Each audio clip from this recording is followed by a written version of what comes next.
craziest depths of technology.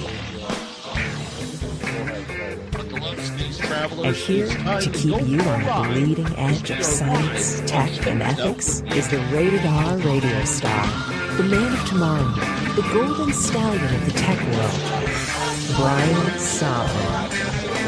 He has a huge brain.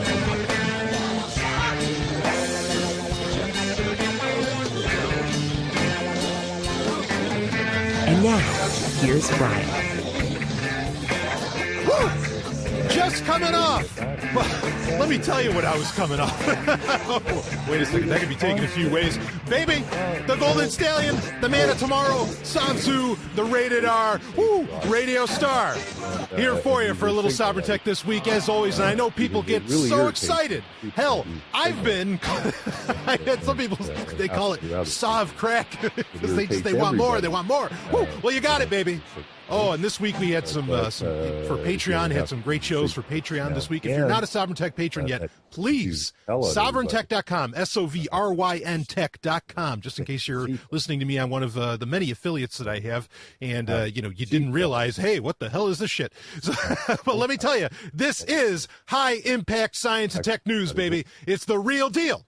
Now, as far as what I was coming off of, last night, oh man, I'm going to get into it during the climax, during that segment of the show, because I was having flashbacks, good ones. I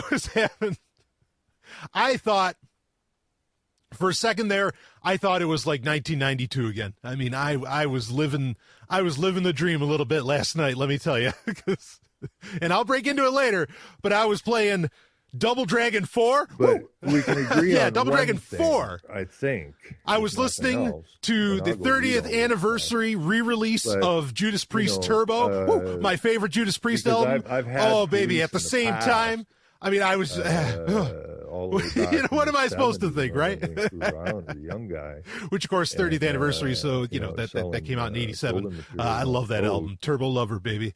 Almost opened the show with it, but I held back. And it was a pain. Because we got to get right into the good stuff this week. And, we're going to get into... Now, we're not last week, and actually, I got to say, just real quick before we do get into the foreplay, our little, tech stories for the week.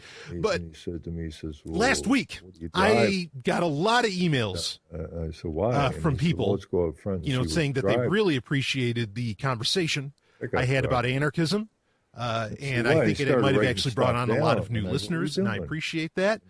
Because maybe a lot of Sovryn Tech listeners, have never really heard anybody talk about anarchism, or never really heard a lot of these differing aspects of it, which we kind of broke into in the idea that, division is a good thing. Not being united is actually, that's the very heart of individualism and human growth. So anyway, thank you all for the great emails. A couple people, got a couple tweets, people saying, wow, you don't understand shit about, this or that. And it's like, yeah, okay. Say what you want, baby. Whatever. I always tease this. Someday I will do it. It's like I'll read my actual hate mail. I mean, you'd be amazed. Not that if anybody brought up like a really great argument or like a solid rebuttal to something I said, I mean, I'd read it outright because I'd be like, well, guess what? I'm wrong. Because I don't mind admitting when I'm wrong on this show. But that's generally not what happens at all. So, though, actually, speaking of that, later on in the show, I am actually going to read some listener emails that have to do, not to say necessarily that I'm wrong, but just some differing opinions on the concept of lucid dreaming. So we're going to get into that perhaps during our Internet of Targets segment, which is where I first brought up the concept of lucid dreaming, because was the I-band Plus, which was supposed to kind of get you in the middle of the night, have you start to, it initiates lucid dreaming perhaps, and I thought the claim was very dubious. But I'm going to read some response emails to that because it's got some very, that's the thing. When I get an intelligent response, I'll gladly read it. I'll read it right on the damn show. And so I'm going to read those later on in the show. But I will say that we're also going to, we're not going to get necessarily into anarchism, but we are going to get into somewhat of the political. We have a very important subject to talk about that is very, very relevant to really the political climate that we're in right now. Totally tech related. I mean, totally tech related. It's a really important subject that I want everybody to listen to, and I'm going to be giving actionable tips for going forward, again, in the present political climate that we live in. So, but before we get into that main story, and yes, we're going to be talking about President Trump. Whenever you say political climate, that's pretty much, he is the great dark cloud that is hanging over everybody, bringing tons of bad luck. But anyway, let's get into some of the foreplay. Let's open this baby up. This was interesting. This actually happened a couple weeks ago, and this is the thing. There's no way. Even all of the interesting tech stories that come out during the week, it's in one show, in one 2-hour show, which Sovryn Tech is every single week, every Saturday it comes out. There is just no way that I can possibly cover every single little tidbit of interest that I have. Now, if we get enough Patreon subscribers, I get to where that, I'm doing 2 or even 3 shows a week. Yeah, maybe I can actually get to it all, But otherwise, sometimes I have to, push some stuff back, to be able to get into the nitty gritty on larger subjects, perhaps. So anyway, this happened a couple weeks ago, and it really, this is something that shocked the world, and at least the tech world anyway. And that is Google Voice came back, or not that it ever left, but it seemed abandoned. Okay. It seemed that Google was, just like, all right, we're having everything go to Hangouts and, forget about Google Voice. We'll just kind of let it die. And I mean, when you download it, whether for iOS or Android, or you just look at the web interface or whatever, if you looked at Google Voice and what it was offering, I mean, everything, it just, it looked like shit. I mean, by comparison to today's standards of things. Personally, I mean, understand the Golden Stallion, I just as well have the internet look like the 90s. Like I remember when Amazon, they were celebrating their 20th anniversary or something like that. And they had the front page go back to looking like the website did in 95 or 96, whatever. And I was like, oh, this is genius. This is so functional. This is so utilitarian. This works. Oh man, could they go back to this permanently? I'd love it.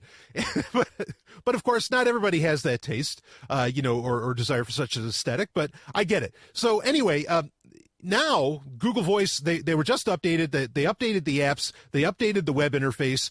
And now it looks very, very modern. I mean, just like it belongs in 2016 or 2017. Very, very, impressive look. Now, here's the thing. Okay. I recommend that as much as anybody can, don't use a Google account. I have to, and I'm understand, or the fact that I have to face, like 2015, I was rallying on that pretty hard. And, but what I've come to learn really in 2016, 2017 is that it's near impossible to do business today, any kind of business without a Google account, or at least without having something that allows you to take advantage without using some kind of Google software anyway. Maybe you could get away with not having a Google account, but you're going to end up having you have to use Chromium or Chrome particularly. I talked about this on a recent Patreon Q&A episode where, there's just, and it sucks. I mean, there's features that Google has baked into the web browser, Google Chrome, that really you can only use, for Google services that you can really only use in Google Chrome. I mean, there's even and it's not just Google. There's other companies where they have very specific features that only seem to work really well in Chrome. For example, if you're using, say you're a Microsoft guy, if you're using OneDrive, of all ironies, the best OneDrive, the best Office Online, shall we say, experience comes on Google Chrome with the ability, the more unique ability to upload files and folders, through the web interface into OneDrive, I mean, pretty much you have to use Chrome. I mean, I guess with WebKit, you could use Opera, you could use Safari probably, and I think Edge might have finally baked some of that in. But bottom line being, for the most rock solid experience, I mean, you use Chrome. It's, in my opinion, it's so nuts. And there's that 5% of code that Google keeps closed source for Chrome. They open up everything else, but there's just that little 5% that they always keep locked up. And that's where I think that's obviously where a lot of this magic happens. And yeah, so I get it that a lot of people, like, they just do going to work and whatever else, they can't, or even entrepreneurs, they can't not use a Google account and a lot of Google's features. So for the reason that, one, Google Voice seemed to be being abandoned and was getting replaced by Hangouts, which has also been, Hangouts is now the thing that is being backtracked and turned into near legacy software. Because of that, because Google Voice had been abandoned, and because I was recommending, look, stay away from using Google services at all. Look, I didn't recommend getting a Google Voice number anymore. I mean, I just didn't. It was too much trouble. And I figured it was going to be going away eventually anyway, and you could just use the Hangouts like web interface if you really wanted to, and that eventually your phone number would just be ported into Hangouts. This is no longer true. So and now I mean, you can't take Google at its word for anything, in my opinion, because they'll cancel any service. I mean, understand, like, what happened like 4 years ago was they had, this is like April 2013, I want to say, where Google was talking about Project Babel or Project Babel, depending on which way you want to say it. And granted, there are very different definitions for both of the ways you phrase that, but, Tower Babel, but which is interesting, considering what that has to mean towards language. But Project Babel or Project Babel, whatever, was about unifying all of these different Google chat services into one thing. And when Project Babel started, that's when Google Voice seemed to be pushed to the wayside. Like, okay, yeah, we're not going to deal with that anymore. And like when you got a Google Fi, right, mobile plan, that you would end up, your Google Voice number would just port into Hangouts and all that. I mean, now all of that is completely changing. Now it seems like they're back to just like Project Babel has been completely abandoned, bottom line. Okay, because now you have Allo, now you have Google Voice is back and being updated. And they said specifically in their blog post about it, at the good old AlphaGoog website, that they're going to, they're going to keep refreshing. They're going to keep this maintained. They're going to keep adding features. They're talking about adding VoIP calling, voice over IP. They're talking about adding RCS support for messaging, which is kind of like a new version of MMS, effectively. A little bit better about that. And I mean, they're taking it seriously. Like this is the real deal that they're doing with Google Voice. So, but that's what's funny is that now they've totally backtracked from their plan, what was meant to be just a huge plan. Not that they ever really implemented it very well. There was always lots of little flukes. Hangouts wouldn't work exactly right. In fact, even still to this day, and now it's even worse, Hangouts doesn't work exactly right. But yeah, this just goes to show, I mean, so here's the funny thing is that I'm saying I get that people have to use Google services, and you might as well use Google Voice now. In fact, there's been interesting arguments made, and I didn't make these anymore, and I understand them. I didn't make them anymore because I figured Google Voice was just going to die soon enough. But there's interesting arguments to be made that having a Google Voice number could, using that to secure things could actually, and then in conjunction with either like a YubiKey or an app like Authy or Google Authenticator, a two-factor authentication app, that, you could, it's a great way to really lock down an account. Now, I'm not breaking down how to go about that, okay, but I didn't, I understood those arguments, but I never, quote unquote, lobbied for them because I figured Google Voice was going to die. But so here's the thing is that, while I'm saying I get that people have to use some of Google's services just to like make it in the world today, it seems, at the same time, like never, ever, ever rely on their services. And as for some people, as great as it is that Google Voice is now back up to snuff and is going to supposedly get long-term support, the fact that it was already abandoned and then suddenly they changed their mind and now they have completely stepped away from a huge company-wide program like Project Babel or Project Babel. That just goes to show, do not trust a single thing that Google puts out there. Do not rely on a single service that they've got. I mean, it's a miracle that YouTube is as consistent as it is. It really is. Of course, that's probably why it was its own company even before Google became Alphabet, and became like a parent company with a bunch of little companies underneath. YouTube was always separate, probably because they knew, hey, we're just, we're going to fuck with people all, here at Google all day long and take away services from them willy-nilly. But YouTube, we got to make sure that stays solid, which also proves the point that I've said for years now, that really Google's not even a search company anymore. YouTube is their bread and butter. And that in the future, Google is really just going to be an entertainment company entirely. Because art is the thing that, art never gets old. Art doesn't have growth limits effectively, right? So anyway, that's a whole other conversation, but it is very interesting that Google Voice is back. And I mean, I've looked at the interface. It's slick. It's modern. I get it, but it's here. But also understand that is really just more of a harbinger that you never want to rely on Google's shit. You never want to rely on Google services because they'll change their minds in drastic fashion, over and over and over again, which this is just proof of. Because again, now Hangouts is effectively, the dead duck, as it were. So anyway, let's get into another story here. And actually, real quick, tomorrow, that'll be Sunday. This is getting released on February 4th, 12,017. Woo, HE, baby. Tomorrow on Sunday, that would be the 5th of February. I'm actually we're going to try. Let's see how well Hangouts work still. Because I'm going to do a live hangout with Sovryn Tech patrons and patrons only. So if you want to become a part of that, also it will be available to all future patrons. They can watch that episode. In fact, I'll probably make audio out of it, and that will be released in the Patreon feed. So something to look forward to, perhaps. We'll try and make it happen. There's a chance that, hey, I mean, Hangouts has been such a fuck up lately. I mean, just playing it straight. I have to use it for some of my clients, and it can be so bad. I mean, not something you want to rely upon at all.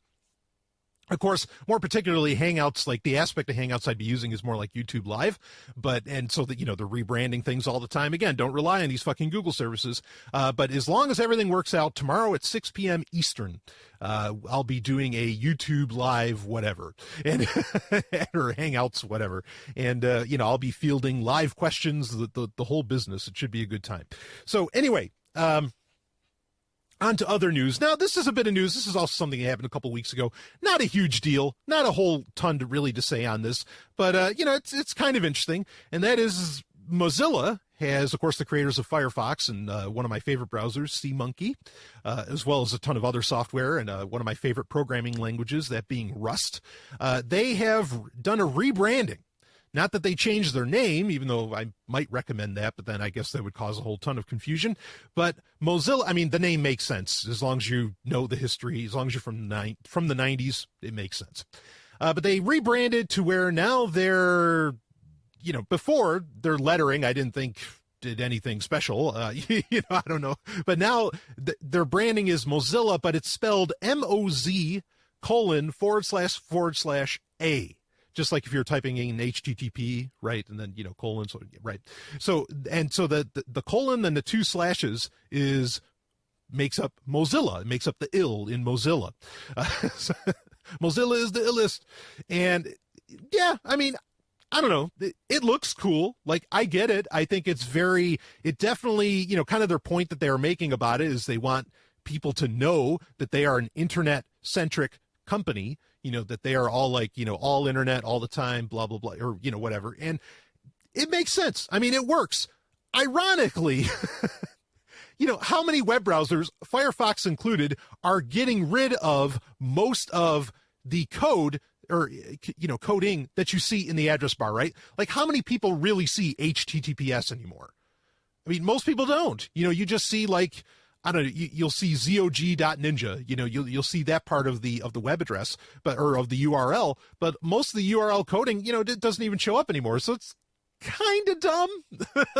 like if you're trying to reach out to a larger amount of people, but definitely the entire company obviously is going through a severe refocusing. They have, there were some other interesting developments recently. What was it? Project Quantum? Was it Quantum, where they were building in that new into Gecko? They were starting to replace it with that new web rendering engine. I think it's Quantum. That has been becoming a thing, as well as I think the death knell. If I remember hearing right this week, that really the death knell for Firefox OS, which that was supposed to be a thing, where it was an operating system based off of Firefox, just like Chrome OS. They laid off like everybody in the connected devices team over at Mozilla. So the company's going through huge changes. Now, frankly, the place where I think, anything that Mozilla does really still shines, is, well, one of them, ironically, they don't really support anymore, which doesn't, or, their support has been scaling back quite a bit over the past couple of years, which I can't grasp. Like Thunderbird is frankly, Thunderbird is way more important than Firefox. That's my opinion on the matter. But I think it's so. I mean, the man of tomorrow, me, I live in Thunderbird, it seems, way more than I do in a web browser, frankly. Not that I have any problem with Firefox. I think it's a fine web browser. I think, starting to bake in the new rendering engine. I mean, there's been some moves that Firefox has made as late that I don't approve of. I thought baking in Pocket was just stupid. Why would you put in all that closed source stuff? And there's other things that they've been doing with Adobe where they're baking in closed source. I think that's a ridiculous idea. I still don't know where the fuck their Chrome or the support for Chrome extensions. There was supposed to be a compatibility layer. We talked about that like 3 years ago. Where the fuck is that? And so, I don't know what they're doing there. But so there's so many things that they've said that they want to do, or recent actions that they've taken. I also don't like the way that they went with like a multi-process architecture recently. I talked about that on Sovryn Tech for way longer than I should have, because it just kind of ticked me off. I really liked the fact that Firefox had one singular process that you could shut down, and you weren't playing whack-a-mole like you do with the Blink-based like Chrome web browsers. But whatever. So a lot of the technical decisions in Firefox, Firefox desktop, I should say, I've not approved of. I don't dig it. But the companies definitely, they have a direction they're looking to go into, and usually when you do a major rebranding, which they just did with their logo, that usually means that there's a lot of changes, kind of coming down the pike. One of the changes I wish they'd pull a Google, and like they did with Google Voice, and say, oh, guess what? We are completely, rededicating ourselves to Thunderbird. I mean, everybody uses Thunderbird. Remember that picture that we talked about this months ago, that Instagram picture that Zuckerberg made, where you saw his computer. He had a Mac, he had a MacBook, and like all the USB ports were taped. His camera was covered, and everybody was going nuts about how crazy he was about privacy, and yet he runs he runs Facebook, which is the most anti-privacy thing on the planet. But you got to look at what software he had in his dock on Mac OS, and he had Google Chrome, which was interesting. But then right next to it was Thunderbird. And that's what I'm saying. Thunderbird is so important. Anybody getting shit done is probably using Thunderbird in some form or fashion. Not to say there aren't other great email clients. Claw's Mail is a personal favorite of mine. I mean, there's plenty out there to take advantage of, no doubt. But boy, I wish if they're rededicating themselves, if they're rebranding, I would leap onto Thunderbird, because look, email's not going anywhere. I mean, especially considering that, even recently, and understand this, I would be very, very particular about this, because I complain about email newsletters all the time, or like email scams, not email scams, but like scams by people who are just wanting to get your email address, and you'll get these free 2 books when you might already be signed up to their newsletter, and that they're just building another list, and they're going to sell it off to people, an email list, and they're going to sell it off to, forever many hundreds of thousands of dollars to advertisers and all that, because people recognize now, advertisers are recognizing now, that you get 100% engagement when you deal in email. pretty much. Or maybe it's not 100%, but it's dang near in comparison to Facebook ads and Google ads and all this. So email is, still a heavy reality. And the ability, how easy it is to set up PGP and Thunderbird. Holy shit. It's not as easy, honestly, and it's amazing to say this. It's not as easy on Android anymore, but it's there. So I really wish they'd rededicate themselves to that. The one area, though, that actually I really think they need to concentrate and keep spending time, and it appears that they are, is with the mobile browsers that Mozilla makes. This includes Focus for iOS, which I have heard nothing but great things from Sovereign Tech listeners about. They love that web browser. In fact, I think it's doing so well that Google started shitting bricks, because now they've allowed Google just this week announced that you can use, again, that 95% of free code, of open code for Chrome, that they have released it and have made it available to where on iOS, other companies can now make Chrome-based web browsers, as to where before that wasn't possible. So they're probably like freaking out because, oh shit, Firefox is actually starting to get some market share in the mobile browser space. And good. On Android, it is every single time. It is the very first thing that, in fact, right now, never mind. I'm not going to let that cat out of the bag. I'm just saying the very first thing I recommend to anybody, if they want to get serious about security on their mobile devices, if you have an Android device, is you install Firefox for Android. And then you install, because it allows for extensions. And you can install all, a bunch of different, you can put on ad blockers, you can put on all this great shit. To really significantly improve your web experience on a mobile device. I recommend that. And also, the security features as well of the fact that Firefox, it runs almost sandboxed in a way, not literally, but almost sandboxed on Android, to where it uses its own separate security certificates. So if something infects, and this goes both ways. If something affects Android, it doesn't affect Firefox. If something affects Firefox, it doesn't infect the rest of your Android device, or at least not so readily. It's such a no-brainer to use that there, and it seems to be pretty popular. And they keep putting in new features, far more new features into the mobile version of Firefox than they do the desktop. So maybe they know, kind of where their bread and butter is going to be coming from here in the near future, if not already right now. If that's where they're going to concentrate, and if they're, baking in, again, that Project Quantum, which is that, kind of the replacement or hybrid of Gecko, of the Gecko rendering engine, awesome, cool, great. So I find that to be particularly interesting. Extensions in apps is really, it's interesting to see how this is going to go. I know this week Microsoft also announced that their Outlook mobile app for iOS and Android, which, barring privacy concerns and barring the fact that you're using Microsoft software, I've tested it, as a mobile app, as an email app, and it's actually probably next to K9 Mail, it's probably the best email app on those platforms. It's just phenomenal. For the average everyday consumer, again, if we're talking privacy, you're going K9, you're using, Open Keychain and all that. But that they said they're going to start allowing for extensions into that. And I think that's just going to be huge, because no one else is doing that. Gmail's not allowing for that.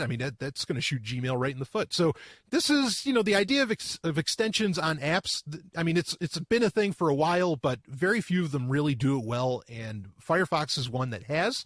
And of course, I imagine Outlook Mail will as well. So anyway, the Mozilla, the brand change. Well, I hope they're it's definitely all about concentrating on other things. And the two areas where in my opinion, they need to keep concentrating is Thunderbird, get right back on that horse. And then of course, the mobile version or the mobile browsers that they've created, particularly Focus for iOS and of course Firefox itself for Android, I think are the directions that they should be looking. So just a couple other things here, I guess let's get to in the foreplay. And one of them is actually a service that I heard about. Now, I've gotten asked this, and I've actually addressed it recently on Patreon Q&A episodes, where you can ask me any question you want. It doesn't even have to be tech-related, but you can ask me any question you want. Often it is tech-related, and I will answer it. And I was asked about what are really great, cloud services that I could take advantage of, perhaps, and maybe ones that have privacy in mind or encryption or things like this. And there really aren't, there are some cloud services out there, okay, that are encryption. They have encryption in mind, security, privacy, all that. But really the big ones out there: Google Drive, Dropbox, Box, OneDrive. Those are kind of the major ones, I think. You can't really, there's no real competitors against those. Not with the full feature set that they have, and especially if you want to be sharing things, like sharing photos, or sharing, videos, things like this. But recently there was a very interesting solution that I was just looking at, and it's called Cryptomator. Cryptomator.org. I put the link in the show notes for episode 211 if you want to find it there. But it's crypto, just the word crypto, and then Mator, MATOR.org. That's the website to find this. Now, what this does, so there's been a few features like that. Like there was Decrypt Box, I think it was called, a few years ago that came out, and there have been some others. And the problem is that a lot of these encryption schemes what Decrypt Box and some of these other ones would do is they would actually just encrypt client side whatever you wanted to encrypt, and then they would store it on, say, OneDrive, Google Drive, or Dropbox, or whatever. Okay. So that was kind of the idea. The problem is that you're really, it wasn't open source, and that creates an issue of trust when it's closed source. Trust, for at least somebody that's really serious about security, in my opinion. Well, I'm not going to get into that conversation about open source versus closed source here. But Cryptomator is kind of the same idea, to where it works in conjunction. It does all the encryption client side. It works in conjunction with whatever cloud service you happen to be using, and it will, it'll encrypt it on your computer before it sends it up. Now, there's some issues with that, okay? Because, the good thing is Cryptomator is open source.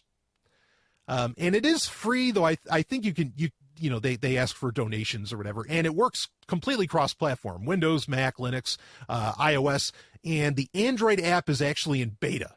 So you don't get it through the Play Store. So obviously if it's in beta, don't trust it with your life. But anyway, it does the whole thing, 256 AES encryption, all the good stuff. The encryption looks pretty good for what it is. Again, they're sort of just starting out. Keep that in mind. But the thing with doing cloud storage in this way, to where you are encrypting it client side, and when it gets to OneDrive or Google Drive or Dropbox, whatever, that you can't really access it. Understand that it kind of defeats the purpose for a lot of people of why they want cloud storage, is so that they can share things, right? So it's an interesting that you might want to look at it as a solution. It's just something that came up. I'm not going to spend a ton of time talking about it, but if you're looking for how can I encrypt stuff in my cloud storage, this might be a way to go. This would not work well, like, say, if you wanted to cloud store, movies or videos and things like this, and be able to watch it on a web interface somewhere else. Obviously, that's not going to work, really work well for this. But there's certainly, I could see where there'd be a use case for this sort of thing. So check it out, cryptomator.org. I thought it looked interesting enough anyway.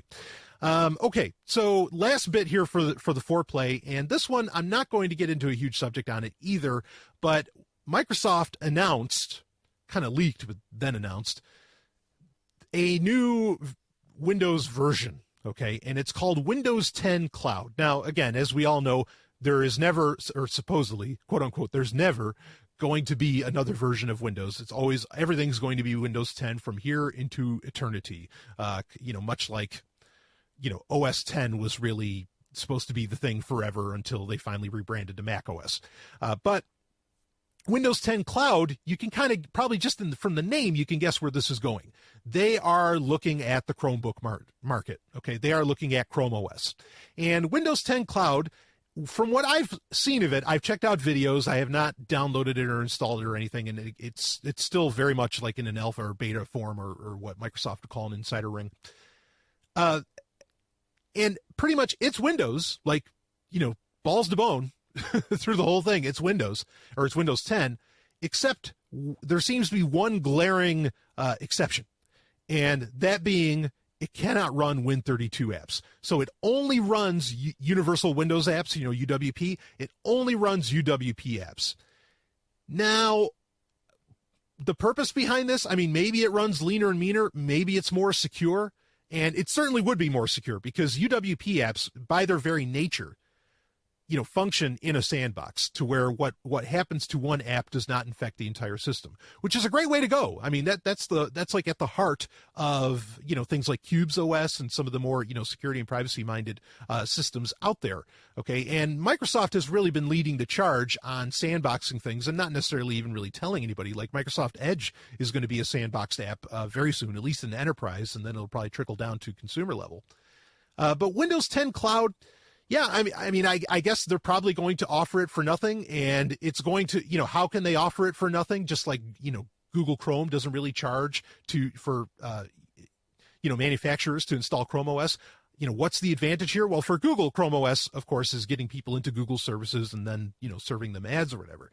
For Windows, I think really the winner is going to be here is not ads. I think what's going to be effectively paying for this, because again, even if they say it's zero cost or that the manufacturers don't have to pay anything and it doesn't, trickle down to you, as to where computers usually add on $100 in price just to have a Windows license on it.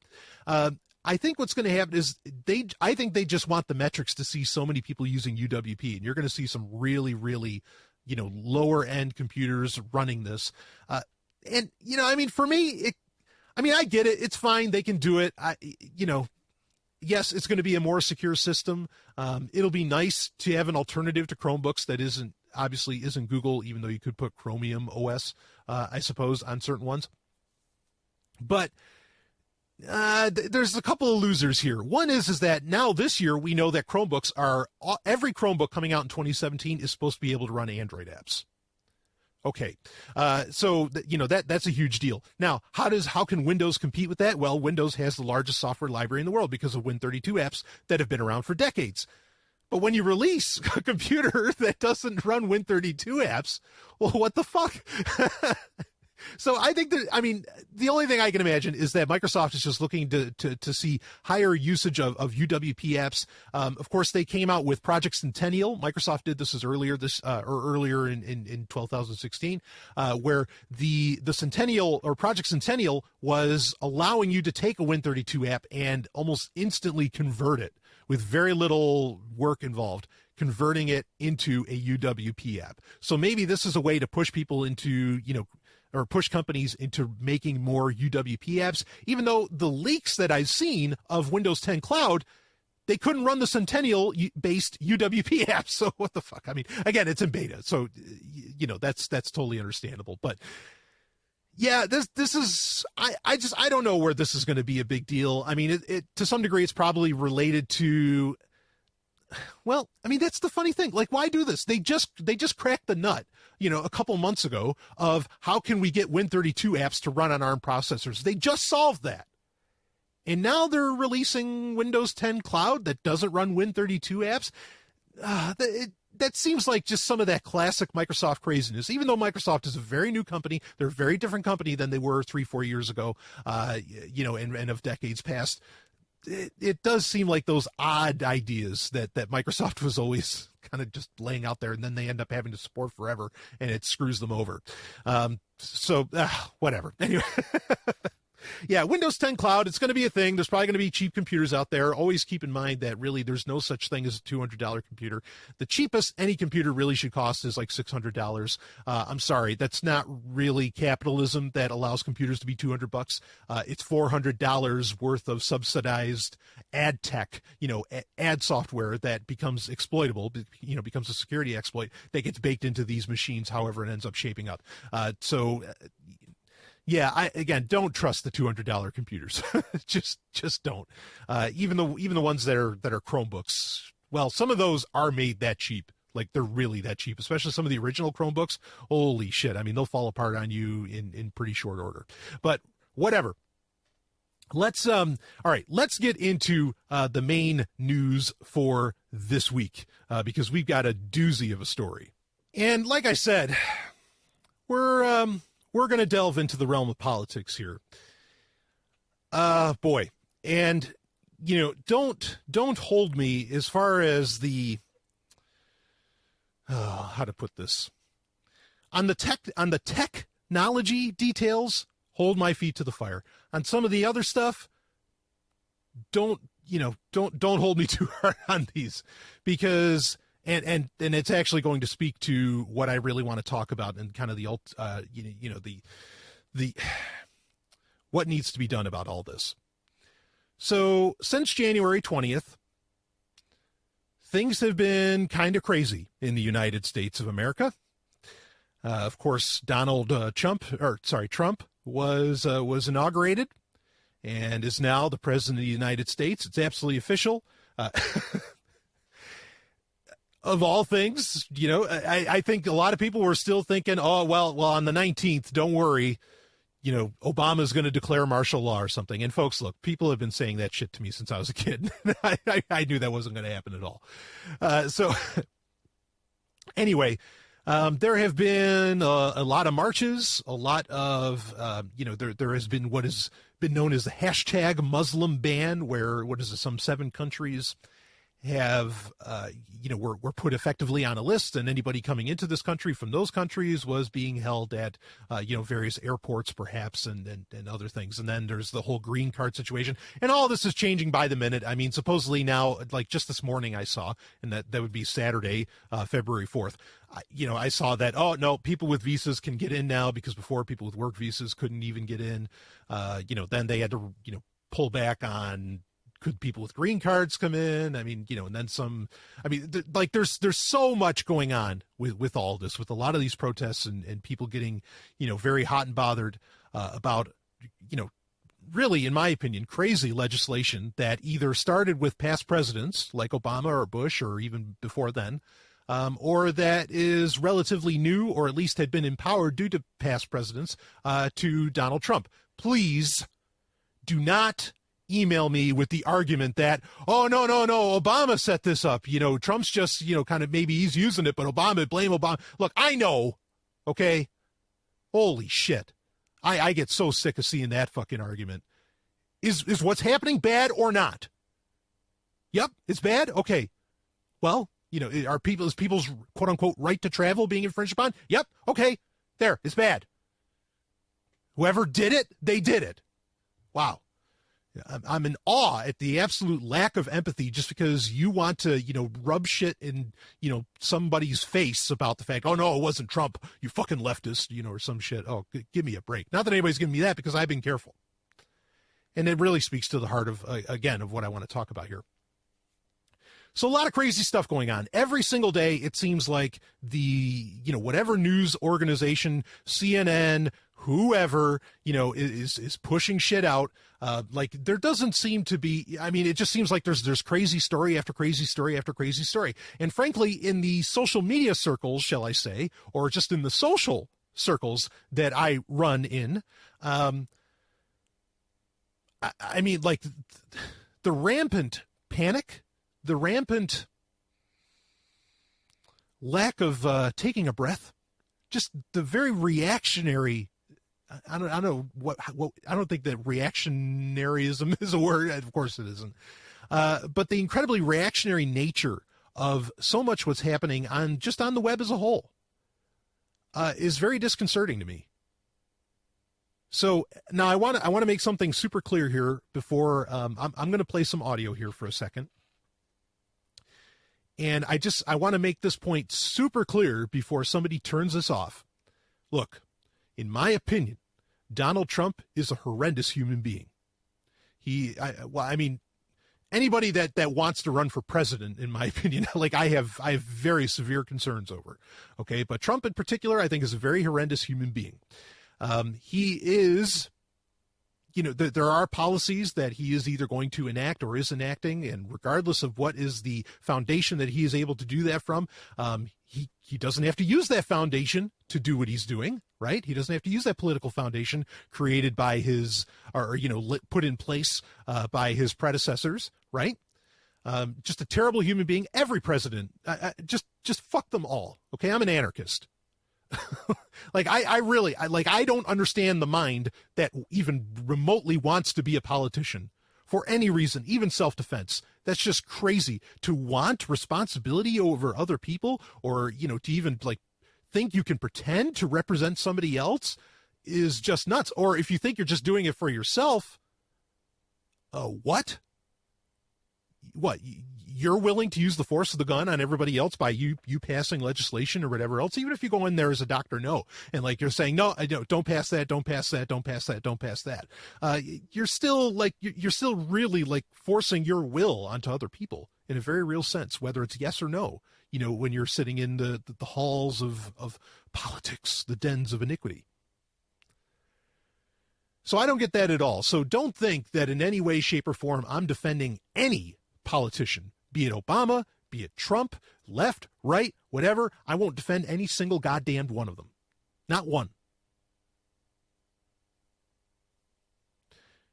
So, but I'm going to play this audio here quick, and then I want to break into, I have a story that I want to get into, and because what I want to talk about here is doing something about everybody being so goddamn reactionary. That really has to stop. So, all right, let's get to the audio. And this audio is, just real quick, this audio is from a couple days ago, and it is President Donald Trump, and during a press conference here. Last month we celebrated the life of the Reverend Martin Luther King Jr., whose incredible example is unique in American history. You read all about Dr. Martin Luther King a week ago when somebody said I took the statue out of my office, and it turned out that was fake news. Fake news. The statue is cherished. It's one of the favorite things and we have some good ones. We have Lincoln, and we have Jefferson, and we have Dr. Martin Luther King, and we have other, but they said the statue, the bust of Dr. Martin Luther King was taken out of the office, and it was never even touched. So I think it was a disgrace. But folks at the table, in almost all cases, have been great friends and supporters. And Daryl, I met Daryl when he was defending me on television. And the people that were on the other side of the argument didn't have a chance, right? That's right. And Paris has done an amazing job in a very hostile CNN community. He's all by himself. And he'll have 7 people in Paris, and I'll take Paris over the 7. But I don't watch CNN, so I don't get to see as much as I don't like watching fake news. Wow.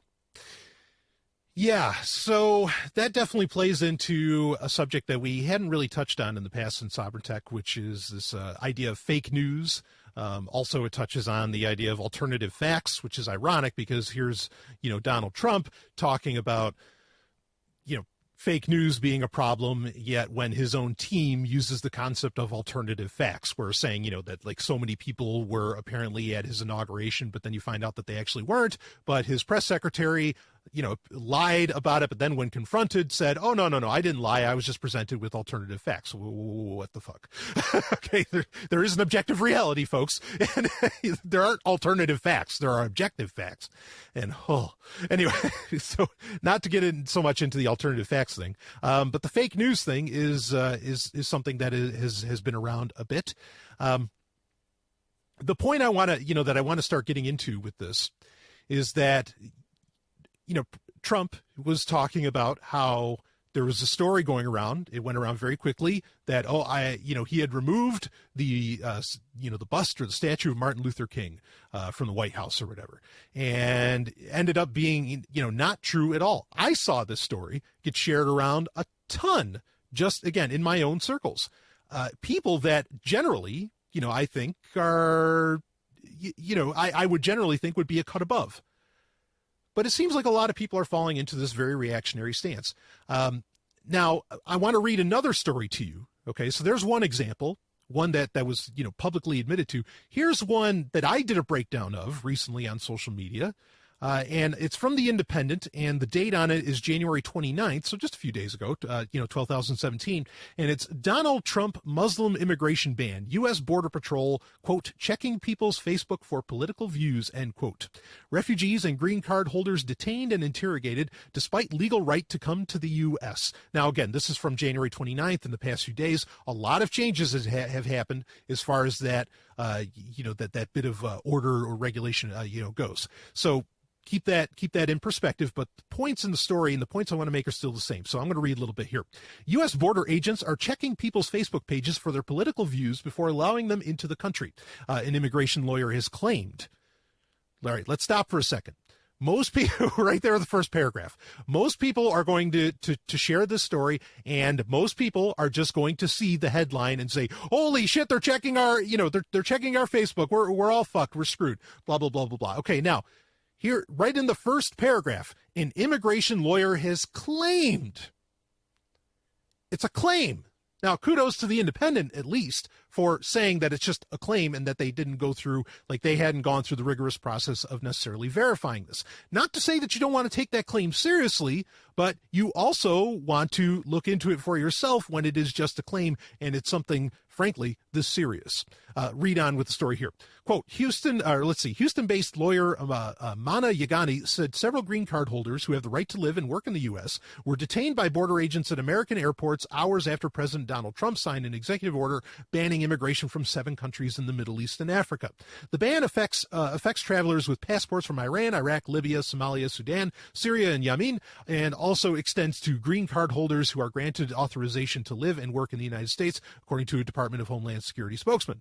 Ms. Yagani, who works with the American Immigration Lawyers Association, that's ALIA, said she and her fellow lawyers had worked through the night fielding calls from people with legitimate visa being detained before entering the U.S. or ordered back on flights to the Muslim-majority countries on the list. All right, stopping here for a second. So this is like the bit of particulars that a lot of people who, just seem to want to piss off somebody, instead of admit that, wow, this is crazy legislation no matter how you slice it. This is the splitting of hairs they like to do, is that, well, they're not really banning Muslims. It's just, yeah, sure, the countries that they're banning from are, have a large Muslim population, but they're not really banning Muslims. They're just banning anybody coming from these countries. Sure, that's true. But then, of course, the question comes up, why? Why those countries? Anyway, that's not the point that I want to talk about here. But that is important too. I mean, that splitting of hairs is important, and that's kind of what we're getting into, is a lot of splitting of hairs here. But let's read on with the story. In one alleged incident, a Sudanese PhD student at Stanford University in California, who has lived in the U.S. for 22 years, was held for 5 hours in New York, and in another, a dual Iranian-Canadian citizen was not allowed to board a flight in Ottawa. Alia said border agents were checking the social media accounts of those detained and were interrogating them about their political beliefs before allowing them into the U.S. She said, quote, these are the people that are coming in legally. They have jobs here and they have vehicles here. Just because Trump signed something at 6 p.m. yesterday, things are coming to a crashing halt. It's scary. Now, there's more with this story, but frankly, we can stop right here. Okay, and start breaking this down. Now, there is a link, and of course, the link for this is in the show notes. Okay, there is a link at this point in the story, and this is coming from the Independent, which isn't, as far as in the conventional terms, as far as good news sources, it's not one of the worst. I mean, it may not be, at the level of, for some people, what would be like Washington Post, New York Times, Boston Globe, things like this, right? But, it's not terrible. It's not just somebody's blog. Right. So they have a link here for us where it says, Alia said border agents were, and here's where the link is, checking the social media accounts of those detained. Now, you would assume that in this story from the Independent, that when that link appears, that it is going to take you to a story, or it's going to take you to the facts, more of the situation, a greater breakdown of what exactly is going on with, these present, are on the 29th, these green card holders, visa holders being detained, that are coming from these 7 countries. However, the link does not go there, but that link is the proof, is being held up on this website as the proof for, that this is actually happening, that this is a reality, that this is going down. However, the link goes to a story from July 22nd, 2016. It does not go to a story that has anything to do with, with the president detaining and, and the banning, from entering from these 7 countries into the U.S. Has nothing to do with it. In fact, it gets worse. Now, not to say where it links, what happened isn't terrible. Here's the title for the story that it actually links to, which is supposed to be about how the border patrols are checking your social media, right? That's what it's supposed to be about. So it links to a story from The Independent as well, which is fine. You link internally. Of course, most news sources do that. And it says here, this is the title for the story that links to, that's again supposed to be about the border patrols, or people about DHS, whoever, border checking, patrols checking social media accounts. And this is it. Woman reaches $475,000 settlement with border agency in illegal body search case. And when you read the story, I mean, what she went through was horrendous, and I'm glad she got some fucking damages because it was deserved. I mean, they were doing cavity checks. I mean, they did things far worse than searching your social media. But there was no mention of social media getting searched in the fucking story.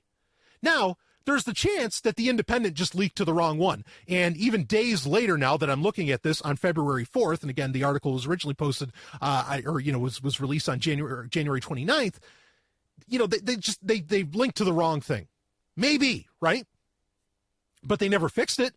And seemingly nobody cared to look deeper into the story, cared to look deeper at the evidence for this story about, social media accounts getting checked at the border, to find, okay, what's the reality here? The reality is that, like, the evidence that happens was not being linked to by The Independent.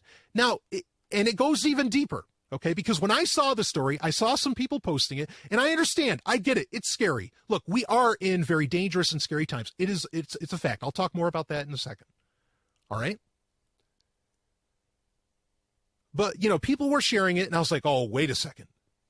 And I think a couple people might have even emailed the story to me, to talk about it.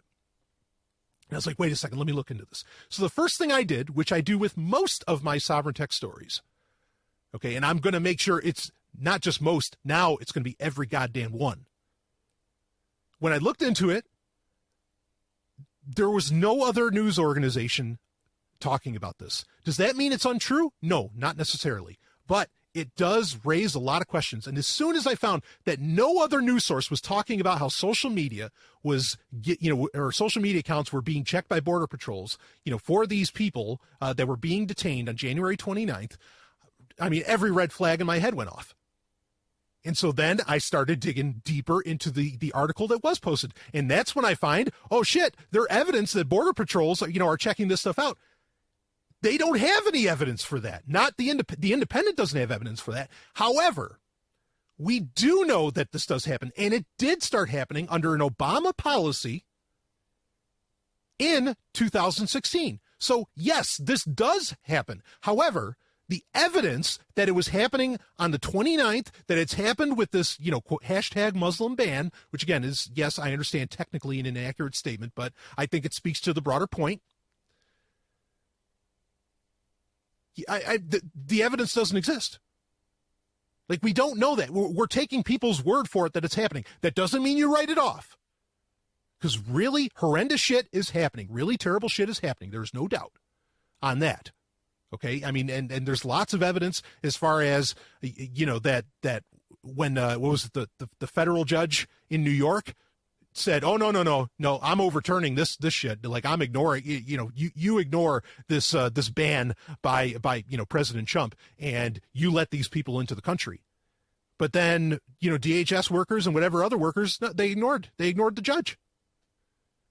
So, I mean, I'm not bringing all this to light to you. I'm not saying a terrible thing isn't happening or didn't happen. Absolutely, yes, it did. However, we got to be super clear on the facts here. And the reason that we need to be super clear on the facts is because if you're going to go on social media, or if you're going to go on a podcast, or if you're going to go whatever venue you have, and if you are going to stand up for these people that are really, being aggressed, or, well, maybe aggressed might not, I mean, rights are being infringed.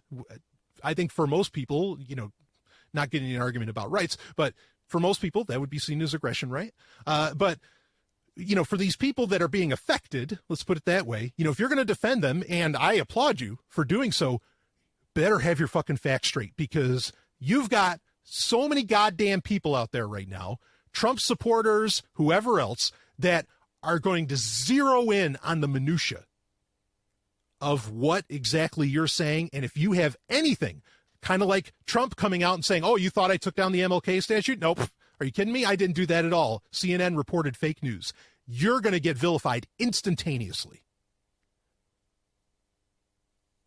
Every single time, especially when it comes to all this Trump stuff and, again, stories that are related to the political climate today, you triple check the fuck out of this shit. And you do it fast. Before you click share, do not click share. Do not make you don't have to listen to me. I'm making a recommendation. Do not make a post reacting to it until there's an old bit of wisdom in Judaism, which is where 2 or 3 witnesses agree, there's the truth. Now, there's also when there's unanimous agreement, there's a problem. But when you have the idea is that if you have a couple sources, okay, feel a little more comfortable talking about that and maybe treating it as truth. So first thing you do is when you see a story like this, do not get reactionary. Stop, go to DuckDuckGo, Bing, Google, Start Page, whatever the fuck you want to use. You go there and you see who else is reporting on this. Is there anybody else reporting on this? All right. And if there is, then check to see, wait a minute, who exactly is reporting? Because there were a ton of, when I Google searched, okay, and I went to Google, I tried them all because there was a point I was trying to make here. When I did the Google search for the story from The Independent about social media being searched on those banned from the country, a lot of other sites came up with the story, yes. But every one of those sites, you could easily tell by the name, was just some asshats blog post, or blog site. And they were completely parroting everything from The Independent. There was no, and pun intended, there was no other independent source for this information. None. It didn't exist. Not in any of the search engines anyway.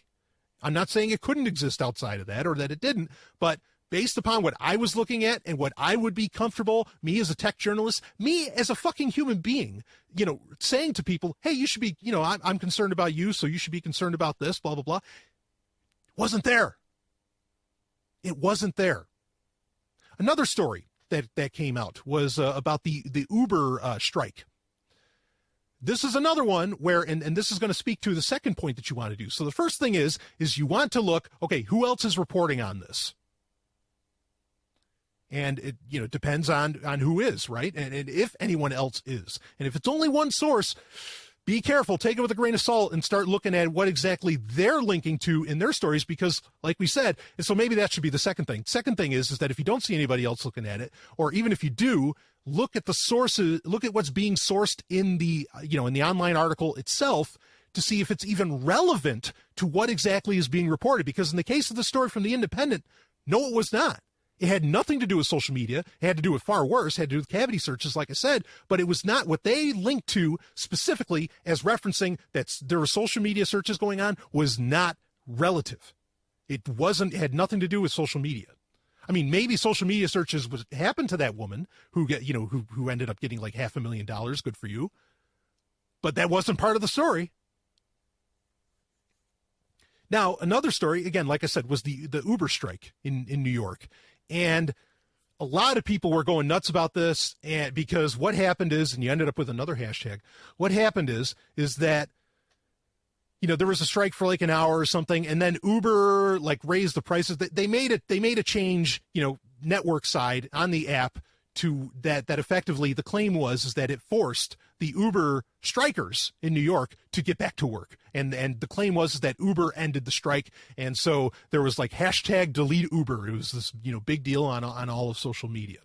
Come to find out, the strike ended an hour before Uber did anything, before Uber made any network side changes whatsoever. But was your social media flooded with people saying delete Uber and that Uber did some heinous thing? Look, there doesn't have to be a banning of people getting into this country for me to tell you to delete Uber. Uber does plenty of bad shit. Okay, God mode, support, funding Operation Urban Shield. There's a laundry list of reasons to fucking hate Uber. But guess what? This wasn't one of them, but everybody was buying into it being fucking reactionary, either sharing the story or doing goddamn commentary and getting it all out there. And then by the end of the night, every one of those people looked like asses because they didn't have all the facts, because they were being too reactionary. And look, I know I can kind of, maybe this is what you're thinking, okay? But I know I have a smart audience, so maybe you're not. But what if it's something really deadly, really serious? You got to act now. You can't wait. You're just sharing shit on social media. You're not running out there with riot gear ready, to try and rescue, some foreigners or something, right? You're just sharing it on social media. You can wait.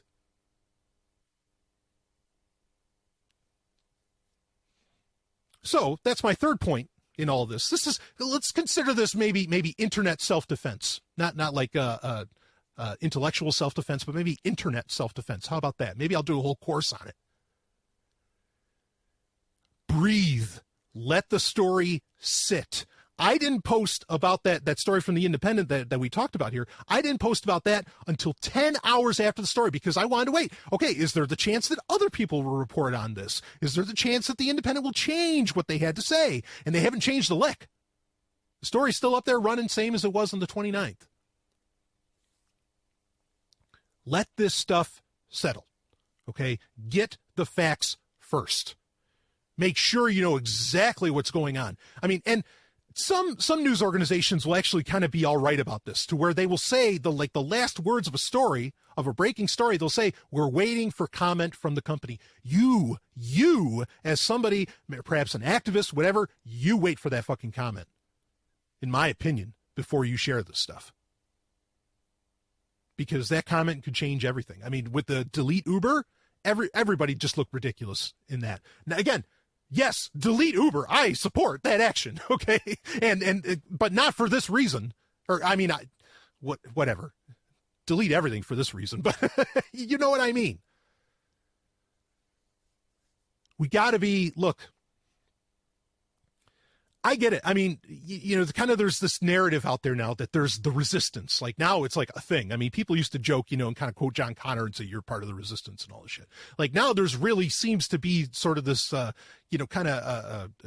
very decentralized, body, that being, known as the resistance, and they're doing things. Some people are violent. Other people are not violent, thankfully.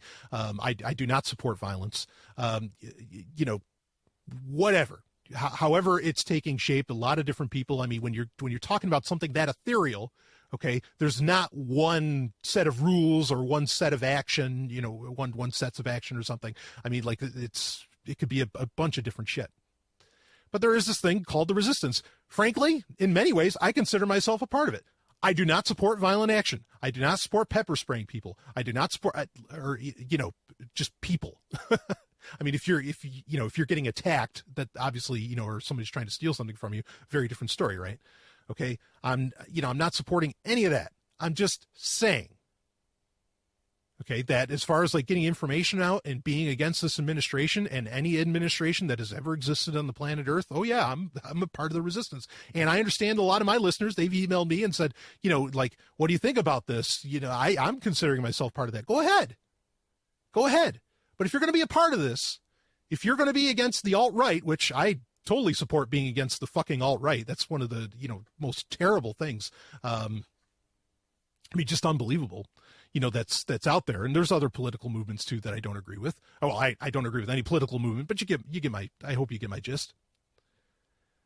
You have your facts straight. You do not be reactionary. I mean, if you're of the opinion, and there's a lot of people that are of this opinion, to where like a lot of this stuff is very much, it's controlled opposition, or, everybody's being puppeteered and all this stuff. The way to not be puppeteered, the way to not be controlled, all right, through the media and whatever else is going on out there, is to not be reactionary, to breathe, to take a second, to do the research, to look just a little bit deeper. You don't have to go far.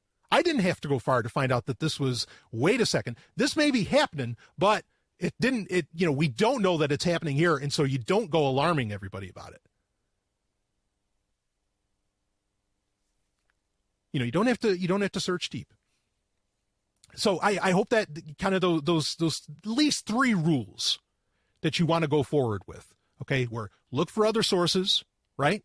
Check the sources within the article itself and give it time, okay? Let the turkey fucking rest before you go out there and start saying, oh my God, everybody's dying. However you end up doing that. I mean, I'm all about, getting hysterical. I do it every week. Almost every week, it seems. Okay, but breathe.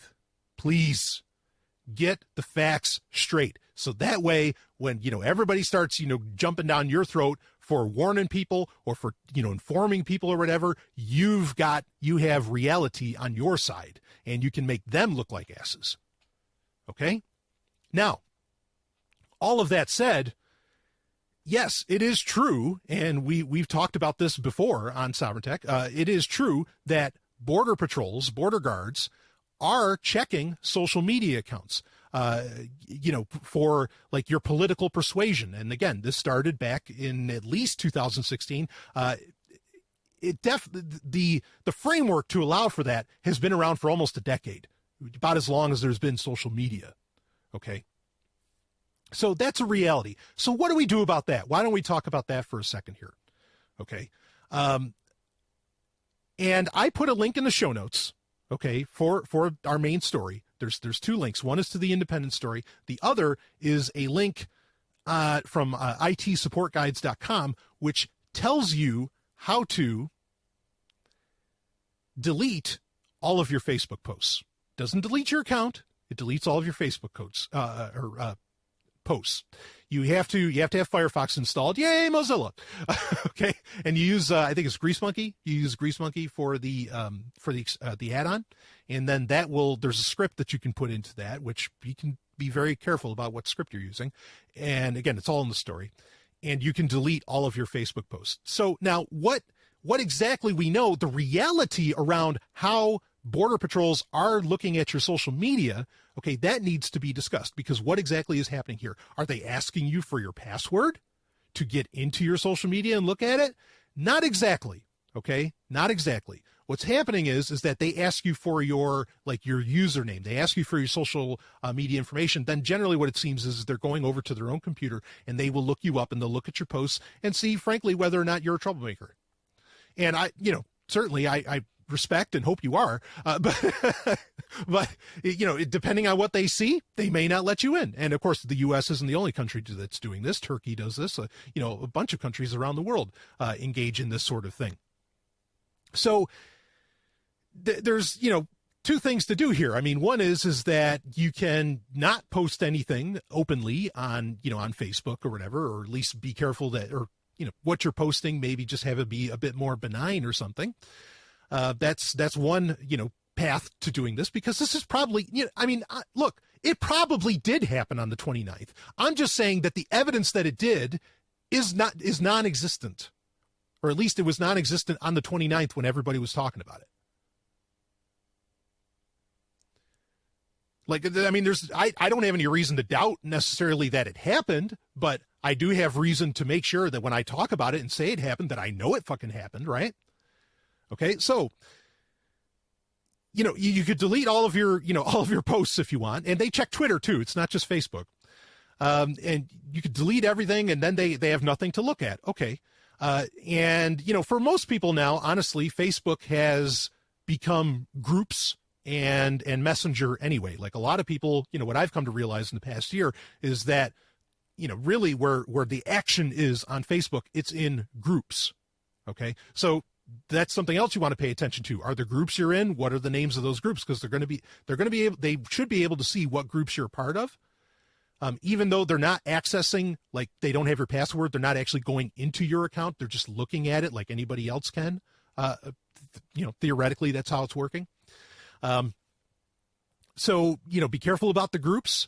But here's the thing is that now if we're talking about border patrols, and this is particularly true at at a literal border, say if you're driving from Mexico to, not necessarily on a plane, if you're driving a car from like Mexico to the U.S. or even Canada to the U.S., and oh yes, they do this in Canada, they will ask to see your phone, and they will ask you to unlock your phone. And to see the pictures that are on your phone and all this stuff, right? Okay. Now, when they do that, there is the potential that they could. So let's say you did it right, or, quote unquote, right. Let's say you deleted all of your Facebook posts. You deleted all your tweets. Okay. They're not going to find any shit about that. Right. But if they have your phone, they could probably easily, get, if they're searching things on your phone, looking at pictures or whatever, they're going to see what's happening on Facebook Messenger, or perhaps you have the Facebook Groups app on your phone and they're going to see that, or the direct messages, on Twitter, which is also very popular. So how do you solve this? Well, I think the way to solve that is, and there's various software that allows for this. Okay. Sometimes even like the skins that say like a company like Asus or Samsung or others, that they put on their phones for Android, they will give you the option to create a lock code for every app on your phone. And you can make it a different one for every one. Pain in the ass? Absolutely. But if we're talking about security and if shit's that serious, you might want to consider it. Okay. So on your phone, you're going to want to lock down those particular apps if they are specifically, and we know they are, looking for, what's happening on Facebook, what's happening on Twitter, other social media, whatever that happens to be, is that you could lock those down. So you want to, you want to take, I think that's a good step to do either way. Yes, it sucks. Yes, it makes it a pain, to constantly be accessing it. But if you're going to cross the border, at least just turn it on when you're going over the border and then turn it back off. Sophos, I think they make apps that do this sort of thing too. Sophos security company. There's lots of, look into how to do that. And I would lock up Messenger. And if you have the Groups app or, even the Facebook app or whatever, I would lock that shit up. Behind a whatever. If you can do a 6-digit code, great. But if it's just a 4-digit code, go ahead.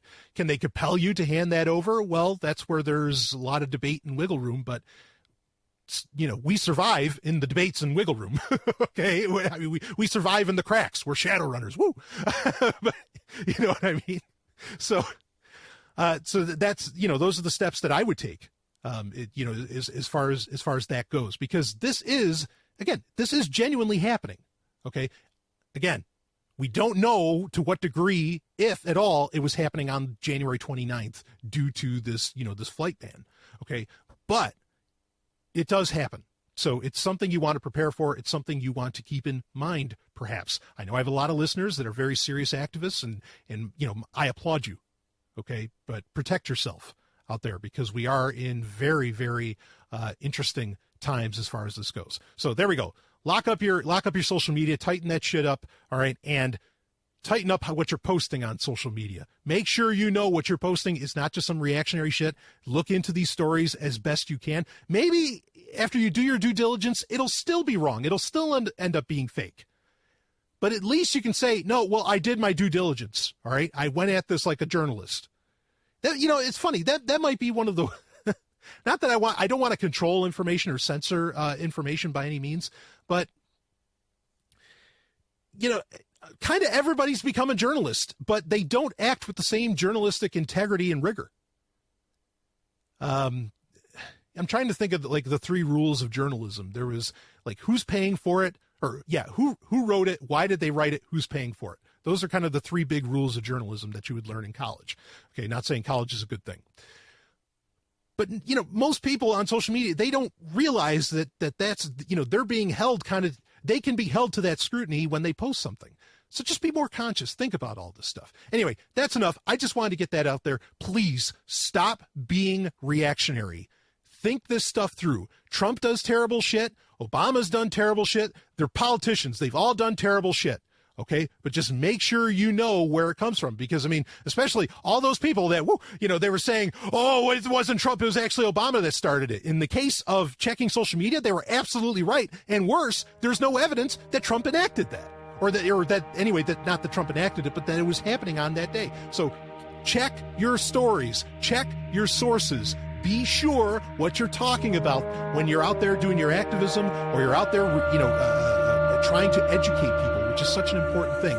be sure, be conscious, pay attention. I'll be right back with more Sovryn Tech. Hey, we're talking about securing things, baby. One of the best things you can secure is your wealth. And one of the best ways to do that, bar none, is, well, actually, have bars. Not bar none. You want bars. Bars of gold and silver, baby. Woo! Get them from Roberts and Roberts Brokerage. This is a company that gets it. They understand. They certainly understand the political climate. I guarantee you that. Okay. They are one of the best out there. Get your hands, gold and silver, platinum, palladium, coins, however you want to do it, whatever you want. They'll even buy from you if you want to go that direction. But if you want to buy from them, you can use Bitcoin. How about that action? Real money, baby. I mean, it's all, gold, silver, Bitcoin. I mean, I hold them in all very high regard. Okay, so you can buy with Bitcoin. It's a Bitcoin preferred business. Let them know the Golden Stallion sent you. Believe me, they're going to know who you're talking about.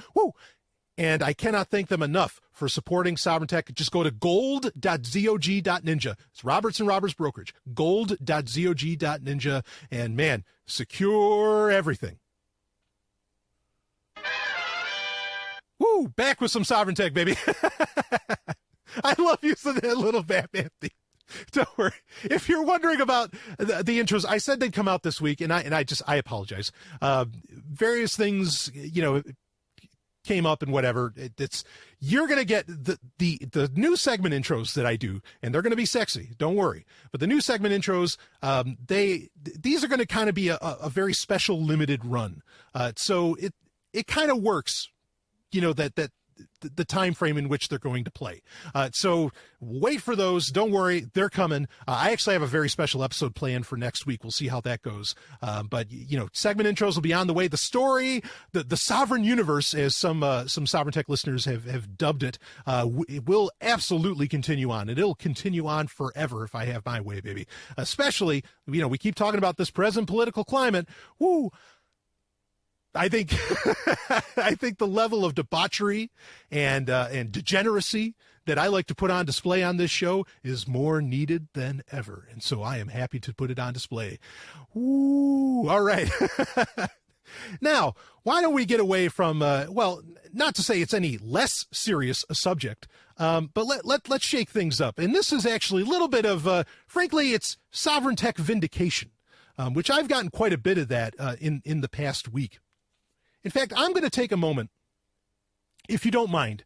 I want to read this. This is from, and I have to thank one of the syndicates, actually, of this show, LRN, Ian Freeman, who's the head of it. He brought this to my attention, and it is from a Sovryn Tech listener, a great person, who's actually sent other emails that have been very well thought out, and I really appreciate them. But this is from the Shire Society forums. Now, if you don't know what the Shire Society is, it's at shiresociety.com. Shire as in kind of like Lord of the Rings, but it's really a reference to New Hampshire, which is where I live. And it's also the home of what is known as the Free State Project. Now, the Free State Project is certainly a political movement. I mean, you can go to freestateproject.org if you want to find out more about that. But it's the idea of, moving 20,000 people at least into a geographic area and trying to create, a more liberty-minded, not paradise, but a more liberty-minded area, shall we say. And within that, though, there's also the Shire Society, which I kind of appreciate in that it's really more about because not necessarily the Free State Project, but there's a lot of people within the Free State Project that are all about, and secession is a huge conversation right now, kind of in the national consciousness, like the Cal exit, right? California is looking to leave the U.S. New Hampshire has been looking to do that for a long time. I mean, and New Hampshire's not the only one either, but certainly, they're like state of Jefferson, right? But New Hampshire's been looking to do that, and Shire Society, and I hope I'm not misrepresenting them in any way, but what I, kind of know of it and remember is that it was all about secession right down to the individual. You are removing yourself, from the rules and all the crap of society and the U.S. government and all that stuff. I mean, maybe not society so much. Maybe not. People don't think that way, but that's how I think. But I like that message of, yep, I am seceding all the way down to the individual, all the way down to me. I am not a part of your bullshit. Woo! I'm on board with that message. Anyway, so on the forums, which are still, pretty active, which is great because again, that this is getting completely away from social media. in a very real sense. This is an awesome thing to do, in fact, I've had a term for it for a while called rewilding the web, to where forums become a thing again. And they kind of are a thing again, depending on what niche you're looking at, especially in the cryptocurrency space, which this actually has to do with. So I just want to say a huge thank you to the listener that put this out there on the Shire forums. So here it is. It says, quote, "Thanks to listening to Sovryn Tech, I've made some good moves on other cryptocurrencies. I had invested in Ethereum and Scenario, both of which we've talked about many times on Sovryn Tech, reading on, before he, that being me, the Golden Stallion, discussed the uselessness of both." Woo! "So I got my money out before losing any value." Now, I'm not sure when exactly this person's there's more here. I'm not sure when this person's timetable was, but if he did it within the past few months, which is in the time frame where I've certainly talked about Scenario and been talking about Ethereum for some time, I imagine he did do very well for himself in that he didn't lose any value. Reading on here, "I may have bought Steem, Steem, if it weren't for his episodes on it," which Steem now, very quickly, and because the listener brought it up, I did not. I said I wouldn't talk about it anymore, but it's getting brought up here, has significantly devalued. I mean, it is just that if there's a sinking ship, the Titanic has nothing on what Steem, the Titanic has nothing on what Steem is doing. I mean, it is tanking like there's no tomorrow. If it weren't for his episodes on it. So anyway, so he did well in not getting involved in Steem is his claim. I also invested in MadeSafe coin on his praise, which has increased in value by 80% since I bought it. If he's right on Zcash, is Brian Sovryn the Warren Buffett of the crypto world? Ooh, all right, first things first. Thank you. I am so honored, an honor I don't deserve. Okay, I get the claim, and I really appreciate that. I am so glad that a Sovryn Tech listener was able to take action on things I've talked about in this show, and that they've done well for themselves because of it. That just talk about vindication. I'm not even getting into our to our HackSec story this week yet, but this is vindication. Thank you so much. It really makes me feel so good for doing this show, to know that somebody got real value out of it. That's phenomenal. So yeah, we'll see how Zcash does. Looks like Zcash might be finally, kind of leveling off a bit for now. It doesn't mean it's not going to go back up in the future. But again, I always say that, I'm not a financier, and this show is not necessarily financial advice, but I'm glad that people have taken what's been talked about, even when it's more in the abstract and not necessarily so much about investing into these various cryptocurrencies, but just taking what's in the abstract and said, oh, no, I recognize this. Okay, I'm going to take action on that, with my own holdings. Phenomenal. I am, Sovryn Tech listener that wrote this up in the Shire Society forums, you're the real brilliance, really. So thank you. But that was so kind, to say that, the Warren Buffett of the crypto world. How about that? Anyway, thank you so much. I really appreciate that. So anyway, let's get into this week's HackSec story. We got a doozy here. And it's from Ars Technica, and there is a point that is really interesting that I want to get to. So the story goes, it might be time, this is the headline, it might be time to stop using antivirus. Update your software and OS regularly instead. Practice skeptical computing. Now, the headline alone kind of says the story. It's by Sebastian Anthony, by the way, and it's from January 27th, 2017, HE, which is just 2017. And the thing is that I've been saying this for quite some time. The last antivirus that I recommended was probably like 4 years ago, and I remember somebody asking into Sovryn Tech about it, and I said, yeah, use ESET, because it has like that gaming mode. But the problem with the antivirus was that, it just really bogs down your machine. It's such a mess. Norton has been terrible forever, blah, blah, blah. But really it's become just a more, due to like with Windows, it's become just more practical to not use one. It's made more sense to not use one at all, because Microsoft has gotten into, the antivirus game, with Windows Defender and all that. So anyway, it's vindicating to hear big time, or not big time, but to hear perhaps people a little more professional, come out and say, no, don't use an antivirus. Don't do it. So let's read a bit of the story here, because there's actually some really interesting things about this, about just how harmful, and I just, years ago, I just said, well, it's a pain in the ass because it fucks with your gaming. But it actually is much worse than what antivirus has done to the entire computing world, really, the entire personal computing revolution, really. So let's read a bit here. Former Firefox developer Robert O'Callaghan, now a free agent and safe from the PR tentacles of his corporate overlord, that's an interesting perspective on Mozilla, says that antivirus software is terrible. Antivirus vendors are terrible, and that you should uninstall your antivirus software immediately unless you use Microsoft's Windows Defender, which is apparently okay, which is exactly what I've been saying now for years on Sovryn Tech. Reading on, a couple of months back, Justin Shu, Google Chrome's security chief and indeed one of the world's top InfoSec bods, said that antivirus software is, quote, my single biggest impediment to shipping a secure browser, end quote. Ooh. Further down the thread, he explains that meddling AV, as an antivirus, AV software delayed Win32 Flash sandboxing, quote, for over a year, end quote, and that further sandboxing efforts are still on hold due to AV. The man-in-the-middle nature of antivirus also causes a stream of TLS errors, says Shu, which in turn breaks down some elements of HTTPS. These are just two recent instances of browser makers being increasingly upset with antivirus software. Back in 2012, Nicholas Nethercote, another Mozillan working on Firefox's MemShrink project, said that, quote, McAfee is killing us, end quote. In that case, Nethercote was trying to reduce the memory footprint of Firefox, a damn fine thing to do, Stallion breaking in, reading on, and found that gnarly browser add-ons like McAfee were consuming a huge amount of memory, amongst other things. If you venture off-piste into the browser mailing list, antivirus sentiment has bubbled away just below the surface for a very long time. The problem from the perspective of the browser makers is that antivirus software is incredibly invasive.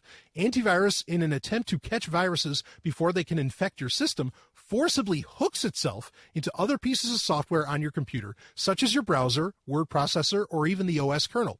O'Callaghan gives one particularly egregious example. Quote, back when we first made sure ASLR was working for Firefox on Windows, many AV vendors broke it by injecting their own ASLR-disabled DLLs into our processes. ASLR, or Address Space Layout Randomization, is one of the better protections against butter overflow exploits. So now, I could break into the technicals of what all that means, but the bottom line being is that the security features that browsers themselves, Chrome, Firefox, whoever, were trying to bake in to keep, various aspects of you traversing the web, leaking into your OS and wreaking havoc, was actually, was weakened, was delayed by antivirus software itself, by security software itself. How ironic. That's kind of like the main point here that I think is just so just so mind-blowing, is that antivirus software has done more to hurt security than it's done to help. Now, there's some, granted, this isn't, you don't want to make so much of a blanket statement like that. Like, antivirus companies were the ones that found out about things like Stuxnet, right? Or that kind of got the hints at this sort of thing. Kaspersky has found out about a whole bunch of different things, kind of like the firmware problems in hard drives, to where, seemingly on a more traditional hard drive, anything could be read on it at any given time just by rewriting this firmware that you really can't do anything about. So there's something to be said for security researchers finding out some really great stuff, and this software finding out some of this stuff. But then, we can read on because they give a lot more reasons as to why you want to get completely away from using an antivirus, on Windows or whatever. But, then make software, not antivirus software, but just make lightweight software that is keeping an eye on a lot of these different processes. You can say that's what antivirus software does. Oh, no. No, antivirus software has just, it's gotten ridiculous, as far as the amount of things that it tries to do. That's why it slows down machines. That's why I haven't recommended Norton 360 in over a decade. There's just it does so much more than that. I think there are very lightweight solutions to still achieve the positive aspects of what antivirus companies have done for the, for the PC community, shall we say.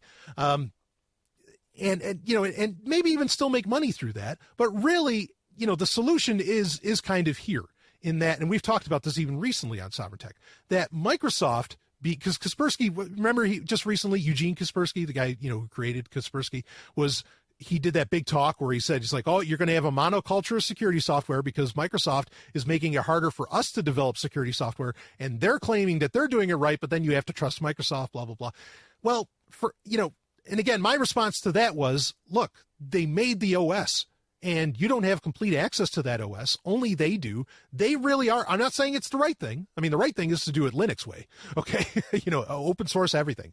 But, based upon, I don't want to say it's pragmatic, but based upon, the world that we live in with Microsoft Windows, the best people to handle antivirus, to handle security on Windows is Microsoft themselves. That's just true. And it's equally true for Mac OS. Who should handle security? Well, fucking let Apple handle security. And and they're on steroids to where, they control the hardware and the software. So, they can have a much more secure system. So, and of course now, Microsoft's getting into that whole game as well. Let me read a little bit more here. Furthermore, because of the aforementioned knotweed-style rhizomes of antivirus programs, the AV software itself presents a very large attack surface. As in, without AV installed, a hacker might have to find a vulnerability in the browser or operating system. But if there's AV present, the hacker can also look for a vulnerability there. This wouldn't necessarily be a problem if AV makers made secure software, but for the most part, they don't, of all ironies. And then it says in parentheses, except for Windows Defender, because Microsoft is, quote unquote, generally competent, according to O'Callaghan. That's a very interesting statement. So the point being here, and this speaks to another principle that we lay out on Sovryn Tech a lot, is that you want to practice software minimalism and account minimalism as well, meaning have as few accounts and as little software as possible on any of your devices, computers, whatever. Okay. And honestly, not having an AV software on there is part of software minimalism, saying, okay, well, Microsoft is already, they're running Windows Defender. So I'll run with that. And instead of giving another piece of software that a potential hacker/cracker could exploit, that being the AV software. And it's ironic that they're not that good at it. And I think part of that, it's not that these companies aren't necessarily good at security. I think it's more that to try and keep people buying the security software, they keep adding in more features, and they really just kind of like, it's very pockmarked. They just kind of toss all these features in, and they don't really have them interact very well with each other. So anyway, read a little bit more here. Back in June last year, Google's Project Zero found 25 high-severity bugs in Symantec/Norton security products. Woohoo! Quote, these vulnerabilities are as bad as it gets, end quote, said Travis Ormandy, a Project Zero researcher. Quote, they don't require any user interaction. They affect the default configuration, and the software runs at the highest privilege levels possible. In certain cases on Windows, vulnerable code is even loaded into the kernel, resulting in remote kernel memory corruption, end quote. Over the past 5 years, Ormandy has found similar vulnerabilities in security software from Kaspersky, McAfee, ESET, Komodo, Trend Micro, and others. All this isn't to say that you or your parents shouldn't use antivirus software, but you should certainly be aware that using antivirus software doesn't necessarily make your computer any more secure. In some cases, AV might make your computers less secure and cause a deleterious effect on system performance. And if you believe the browser makers, the continuing popularity of AV software might have a gnarly knock-on effect on other developers too. So essentially saying, Stellian breaking in, that AV software is holding up the rest of the computer industry in a way that is completely unnecessary. As to where, if you, and this is kind of the point that it gets into later on, if you just start to, integrate best practices with your computer. I mean, and I work with companies, I work with individuals. I work with clients that this is what I do. I have Sovryn Tech Solutions where I tell people how to lock their shit up, and how to get this stuff straight. And so much of it is just getting people used to best practices. The simplest one that nobody bothers really to do is if you're going to a website, say where you're going to buy something, where you're putting in credit card information or shit like this, does that website say, does in the address bar, and make sure you have an address bar, does it say HTTPS? Yes. Okay. Is it green? Yeah. Okay. then also click on the little lock icon next to where it says HTTPS, because there should be a lock icon if you're in Chrome or even Firefox and Edge. I think all work the same way. And is the security, it'll bring a little drop-down menu, and it'll tell you what the security certificate is that's securing that site, and thus by default securing your credit card information, right? Does it match? Does it say if you're going to Microsoft.com? Does it say it's from Microsoft? Yes? Oh, good. Okay, then you're fine.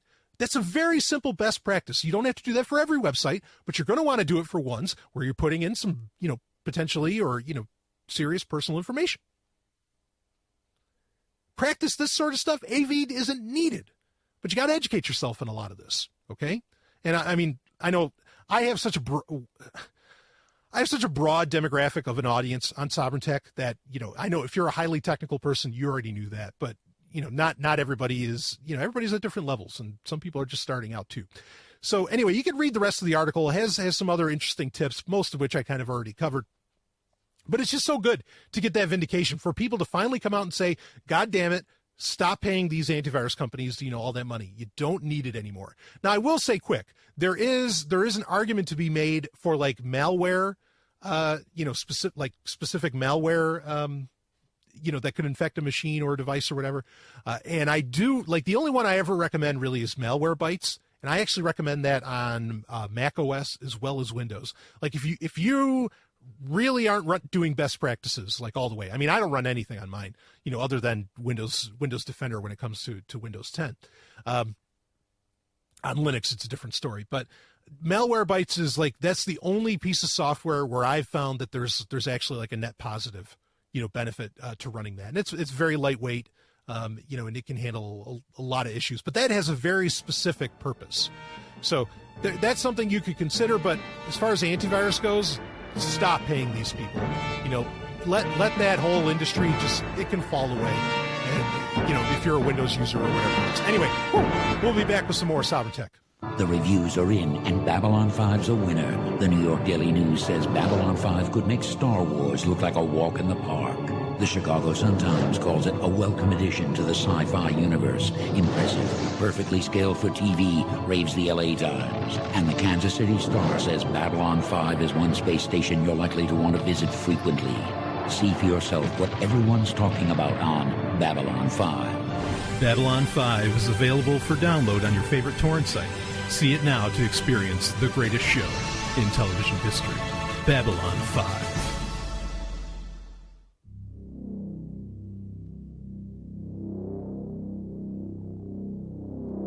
Internet of Targets.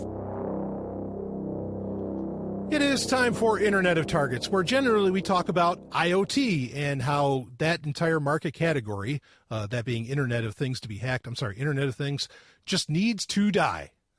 Just let it go, because you want to talk about security exploits. Antivirus has nothing on just how terrible Internet of Things, is really has the potential, not just potential, has been.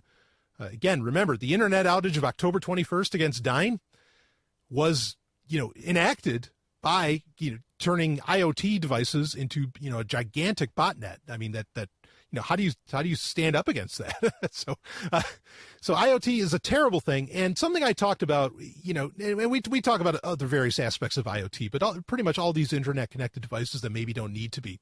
One of the ones that I was worried about recently was this iBand Plus, which was something you wore on your head when you went to sleep, and it worked as a sleep tracker, but kind of more what it was shooting for was being a device that could initiate lucid dreams while you sleep. It could make you experience a lucid dream, which lucid dreaming is when you're dreaming and you can take control of the dream, and you can control the dream.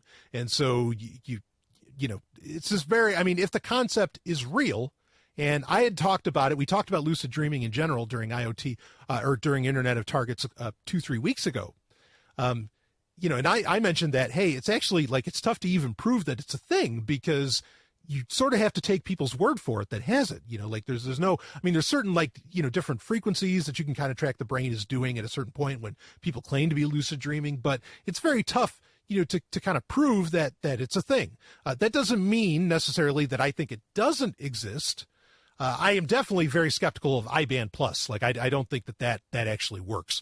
But lucid dreaming may be a reality. I got a couple of really thoughtful responses to that segment, and so I want to read them here, and it is about lucid dreaming. Here's one. Hey, I've been meaning to message you since the Q&A where you talked about lucid dreams. Well, it was actually it was an IoT segment. Whatever, that's fine. You seem skeptical of that machine.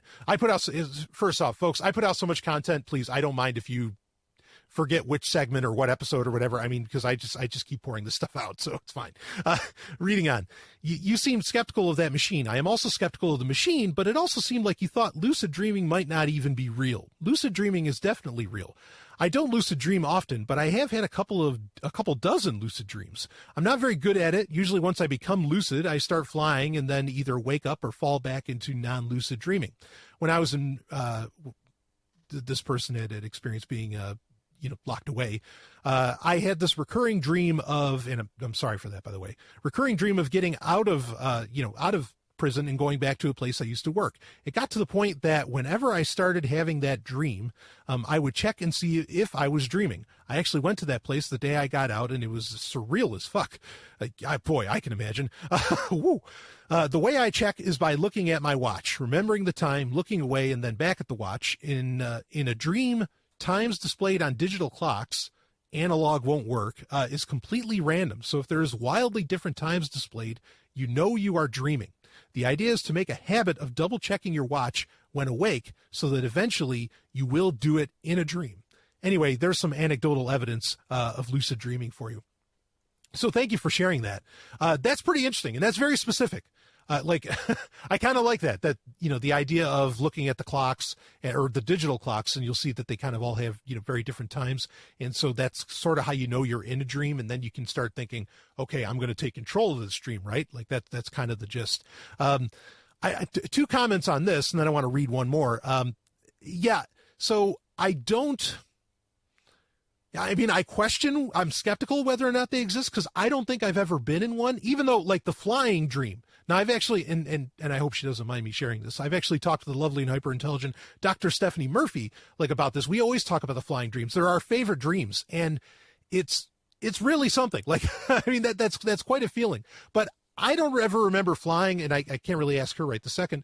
I don't remember flying and knowing that I was dreaming, but I love those flying dreams. Just saying that right there. But yeah, I wouldn't go so strong as to say they don't exist. But I definitely have a bit of skepticism about them. And I have another point I want to bring up, but I want to read this other email as well. I understand your skepticism about lucid dreaming. Thank you. But I assure you it's a real phenomenon. History buff that you are, you should know that humans have been dreaming lucidly for millennia. Cultures all over the planet develop techniques to induce and maintain dream lucidity. Tibetan monks call it dream yoga. Aristotle, Thomas Aquinas, and even Freud talked about how people who had lucid dreams, Persian Sufis not only practiced lucid dreaming, they practiced shared lucid dreams. I've only had a few lucid dreams in my life. It's very hard to do, and I'm terrible at keeping a dream journal. But I guarantee it's an exhilarating experience if you can hold it, because you can fly or have awesome sex. And Stallion breaking in, those are both of the things I want to dream about. Flying either, like Superman, or put me on a starship, baby, and then let's have the awesome sex. God damn it. Damn right. Reading on. It feels as real as waking life. If I may recommend a short but great book, read The Lucid Dreamer by Malcolm Godwin. Now, I haven't read this book yet, but I am going to do that. But thank you for both emailers. Thank you for your thoughts on that. And yeah, I am just skeptical. I'm definitely not at the point where I can say it doesn't happen. Like I don't feel, that confident in it. I really don't think I've ever had one. But, there's kind of an interesting point here to be.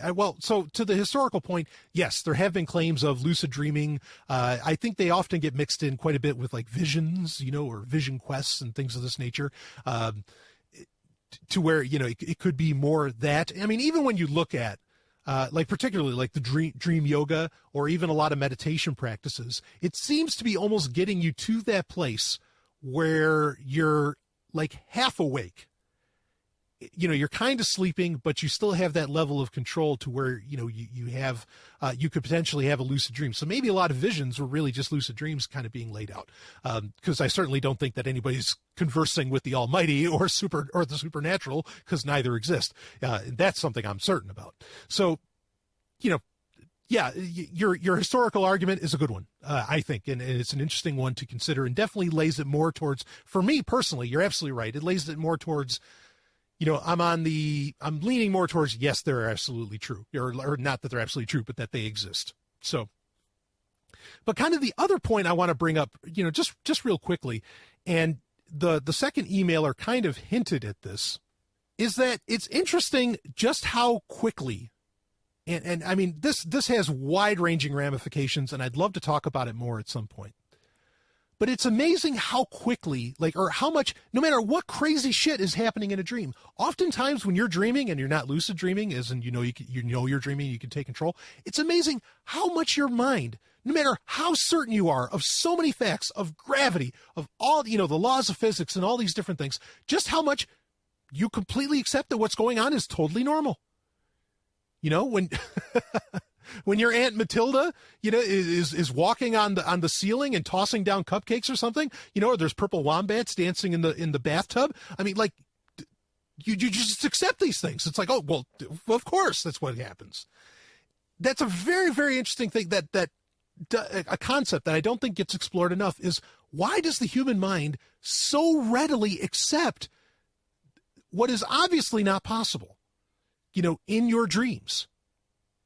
Maybe there's explanations out there and I don't know about them. Like an explanation, say something to the effect of, that maybe like your brain has maybe a different, not a different chemical process going on, but something going on up there to where, you're not really playing with a full deck and you don't have your full reasoning capabilities or something. I mean, that's probably the answer. But it is so interesting that, people just readily accept the most nonsensical, crazy, out of this world stuff going on in your dream. They treat it as absolute reality until they wake up, and then they know, that was just a dream. But that's really interesting.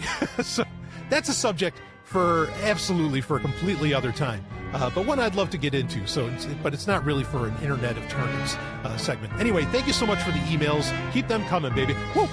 Now, baby, I got to tell you, when I want to keep an eye on things, all things going on in the cryptocurrency space, when I want to keep an eye on prices, when I want to know about the new tools, the new wallets, or what are the best ones to use, all of that stuff, or when I want to get social when it comes to cryptocurrency, I go to cryptocompare.com.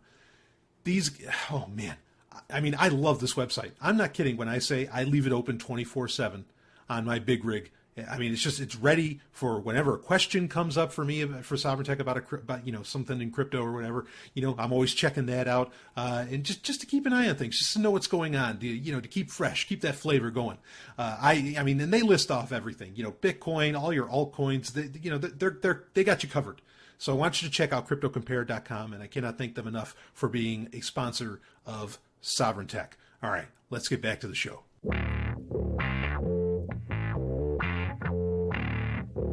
The climax. It is time for the climax, where I get to talk about whatever the hell I want to talk about. And I just want to apologize right out from the gate. I so wanted, there was a subject that I want to talk about that I wanted to do for tech history that I'm just not going to be able to get to this week. And affiliates, I got to let you know right out of the gate, this episode's going to go a little long because I want to talk about what I do want to talk about for the climax this week. But yeah, I apologize. I'm going to have to push it off just a little bit. I always feel like I'm pushing stuff off, but anyway, everybody still seems to love what I'm putting out. So good. Thank you so much for everybody that's been along for the ride. And really, so many of you have been along the ride for like 5 years. Wow. Most of the emails I get is, hey, been listening since episode 1. And I'm just like, holy shit, you are so, thank you. Thank you so much. Because I've had, there's been points where I've had changes of heart, changes of mind, changes of direction, and people stick right through it. And boy, that just means the world to me. So I always love getting your emails. Thank you. Even if I can't respond to every email, and I certainly, usually don't get to them, every one of them in a show, unless, like, say you're a patron. And even then, now there's so many patrons, it's hard to keep up. But, I do try to get to every single question that gets asked and everything that anybody wants to talk about. And I certainly do read every single email, even the hate mail. So thank you for all of that. Anyway, okay. What I want to get into for the climax, I actually kind of have a bunch. I'm going to cheat here a little bit. Usually I just stick to one thing to talk about, but I got a few things I kind of want to talk about. There's one big one, but there's a few here. One is that, kind of a sad omission that I made last week. Album of 2016. I gave it to 6 a.m.'s Prayers for the Damned. Of course, they did a double album because they released Prayers for the Blessed in November of 2016. But an album that really, like, not that it's better than Prayers for the Damned, but it should have been an honorable mention, so I'm going to mention it now, was from Iron Savior. I had not heard of this band until last year, but they've been around for like 10 years. Iron Savior, they came out with their album Titancraft. And Iron Savior, every album, they're kind of a progressive metal band, but a little more heavier emphasis on the metal. But each one of their albums is a science fiction story. I mentioned this album when it first came out on Sovryn Tech, but I just want to make sure people know, like, this was one of the best albums of 2016, easy. And each album is a concept, and it's a whole story. This album in particular was about the Titancraft, and it's all science fiction, and it's just so good. It's such a heavy rocker and such a cool story, and some of it's really like very, fist pumping, uplifting kind of music. I like that in my metal, kind of power metal, right? Definitely a power metal band. That might be the best term for them. So if you want to check that out, Iron Savior, Titancraft, so good.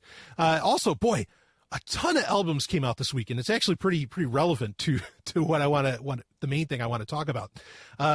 Stephen Pearcy's album Smash came out this week, which Stephen Pearcy, of course, best known for being the lead singer of Rat.